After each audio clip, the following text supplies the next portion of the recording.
discussing this today after Parliament resumed. It's good to be back in Parliament. I think the distractions that we saw in Parliament were huge distractions, all the way from the fence to the lobby area, all the way to the chambers. The distractions, I didn't expect it to have been completed, repairs to have been completed within a month. But surprisingly, if you go to Parliament now, you might not realize that there were distractions that were done on the 25th of last month. So basically, it feels good to be back in Parliament, but it also felt sad to note that we were able to destroy government facilities. And sincerely, out of that, we've spent money that we would have actually otherwise spent to do something else to try and do the repairs. I also think the members of Parliament are upbeat, and people have actually confessed, and people have done self-reflection in terms of how we were able to be driven to levels where our lives nearly got lost because of the demonstrations. More importantly, I think members of Parliament will be voting on matters more keenly than they did before, because if you realize that one of the things that probably agitated the Gen Zs then was the finance bill, which was overwhelmingly voted in by the members of Parliament. After that, the President, after listening to the Kenyans, threw it back to Parliament. Actually, we say that members of Parliament were thrown under the bus. A lot of members of Parliament then went out to ask for forgiveness.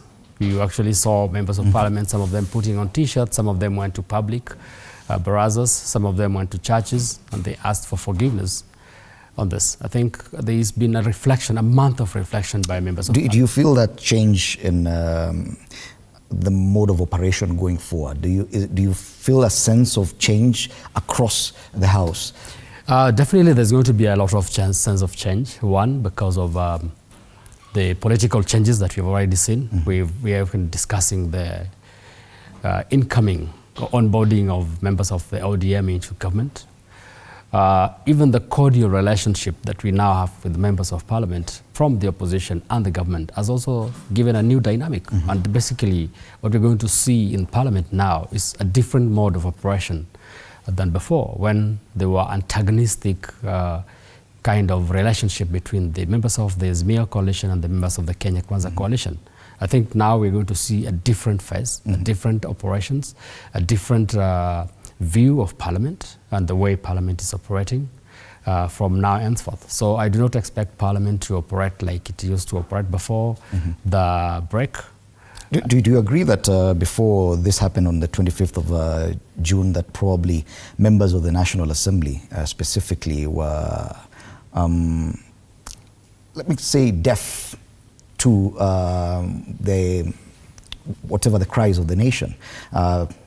As you say, despite public participation, members of Parliament overwhelmingly voted for the finance bill. Yet the President said he listened to the people and rejected it, meaning that members of the National Assembly were basically not listening to the people.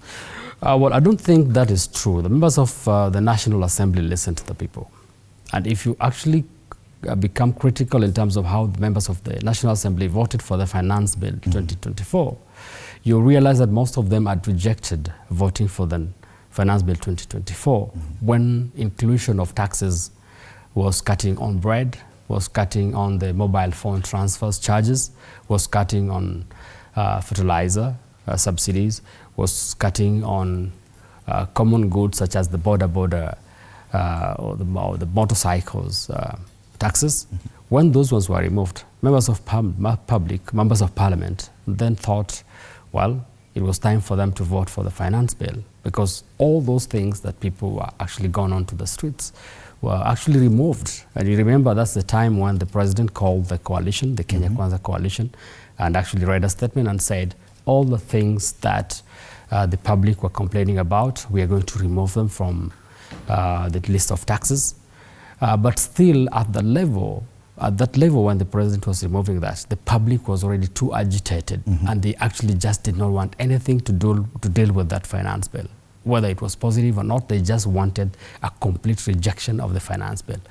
I think when it went to the President, by the time this thing was going to the President, the tension in this country was too high, to the levels where the President just knew it was not longer about the finance bill, it was about saving this country. And so he had to throw it back to Parliament and said, fine, let this finance bill be rejected, let it come to Parliament.